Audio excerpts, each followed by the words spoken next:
ஹாய்ங்க, எல்லாம் எப்படி இருக்கீங்க? நல்லா இருப்பீங்கன்னு நம்புகிறேன். இன்றைக்கி ரொம்ப ஈஸியாக ஆனால் டேஸ்ட்டான ஒரு தக்காளி வதக்கல், தக்காளி தொக்கு எப்படி வேணாலும் செய்யலாம். தக்காளி தொக்கு ஏற்கனவே நம்ம சேனலில் போஸ்ட் பண்ணியிருப்போம். இது வந்து ரொம்ப ஈஸியாக வெங்காயம் எதுவும் சேர்க்காம, அதே சமயத்தில் ஒரு 10 நாள் இருந்தாலும் கெட்டு போகாத மாதிரி இருக்கும். எண்ணெயிலேயே வதக்கிறது, தண்ணி சேர்க்காம.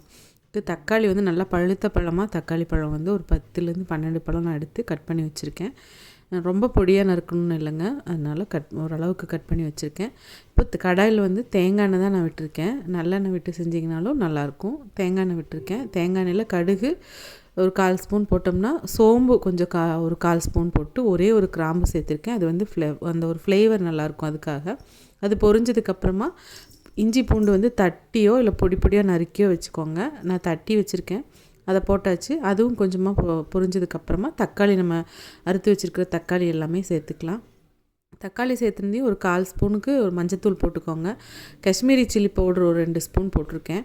காரத்துக்கு வேணும்னா நீங்கள் வந்து இன்னும் கொஞ்சம் கூட நார்மல் மிளகாத்தூள் கூட போட்டுக்கலாம். நான் இன்றைக்கி இதை எடுத்து வைக்கிறதுக்காக காஷ்மீரி சில்லியும் போட்டிருக்கேன், நார்மல் மிளகாத்தூளும் போட்டிருக்கேன். அதுக்கப்புறமா நல்லா வதங்கட்டும். நல்லா அந்த எண்ணெயிலே, நம்ம விடுற எண்ணெயிலே அது வதங்கணும். மூடி வச்சு இடையில திறந்து விட்டு செஞ்சிங்கன்னா போதும். ரொம்ப சூப்பராக இருக்கும். இது கூட வந்து நான் ஒரு 2 அந்த ஃப்ளேவர் கொடுக்குங்கிறதுக்காக 2 பச்சை மிளகாய் கீரி போட்டிருக்கேன். கொஞ்சம் கருவேப்பிலை சேர்த்துருக்கேன். எண்ணெயில் போடும்போது கரிஞ்சு போன மாதிரி ஆகும் இல்லையா, அதனால் இப்போ போட்டிருக்கேன். இந்த ஃப்ளேவர் வந்து கருவேப்பிலோட மணத்தோட சூப்பராக இருக்கும். இப்போ வந்து நம்ம மூடி வச்சு வதக்கும்போது இந்த ஸ்டேஜுக்கு உங்களுக்கு வந்துடும். பார்த்திங்கனாலே இதோட கன்சிஸ்டன்சி உங்களுக்கு நல்லாவே தெரியும். அந்த சாதத்தில் போட்டு பிசைஞ்சு சாப்பிட்றதுக்கோ, சப்பாத்தி ரொட்டின்னு சாப்பிட்றதுக்கோ, இல்லை தோசை வந்து சாப்பிட்றதுக்கோ எல்லாத்துக்குமே சூப்பராக இருக்குங்க. இட்லி தோசை கூட எல்லாம். இப்போது வந்து நான் ஏற்கனவே தக்காளி போடும்போது கொஞ்சம் உப்பு போட்டிருந்தேன், கல்லுப்பு.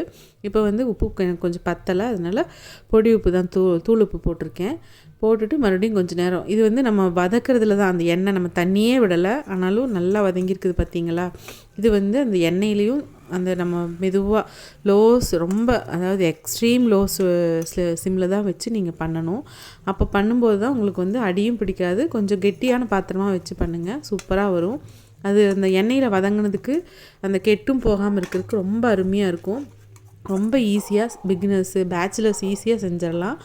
பார்த்திங்கனாலே உங்களுக்கு தெரியும், அந்த கலர்ஃபுல்லாக இருக்கும் காஷ்மீரி தூள் போடுறதுனால சூப்பராக இருக்குங்க. கடைசியாக கை நிறைய கொத்தமல்லி தழை வந்து பொடியாக கட் பண்ணதை போட்டு நம்ம வந்து இது பண்ணிக்கலாம், ஸ்டவ் ஆஃப் பண்ணிக்கலாம். இது வந்து நம்ம அந்த எண்ணெய் பிரியறதுக்காக ஒரு 2 நிமிஷம் கொத்தமல்லி தழை போட்டதையும் நான் வச்சுருப்பேன், அவ்வளோதான். அதுக்கப்புறம் அடுப்பை ஆஃப் பண்ணிக்கலாம். நான் வந்து இன்றைக்கி இந்த தோசை வந்து கொஞ்சம் ரொம்ப கல் தோசை மாதிரி இல்லாமல் லைட்டாக கொஞ்சம் மெத்துன்னு தோசை ஊற்றி அதுக்கு தான் வச்சு சர்வ் பண்ணியிருக்கோம். ரொம்ப சூப்பராக இருக்குங்க. எல்லாத்தோடவும் இது வந்து காம்பினேஷன் செம்மையாக இருக்கும். ட்ரை பண்ணி பாருங்கள். நம்ம சேனல் பிடிச்சிருந்தால் லைக் பண்ணுங்கள், கமெண்ட் பண்ணுங்கள், ஷேர் பண்ணுங்கள். அதே மாதிரி சப்ஸ்கிரைப் பண்ணி பெல் ஐக்கானை கிளிக் பண்ணிட்டு பாருங்கள். நாளைக்கு வேற ஒரு நல்ல ரெசிபியோடு உங்களை நான் மீட் பண்ணுறேங்க. Thanks for watching. டாட்டாங்க.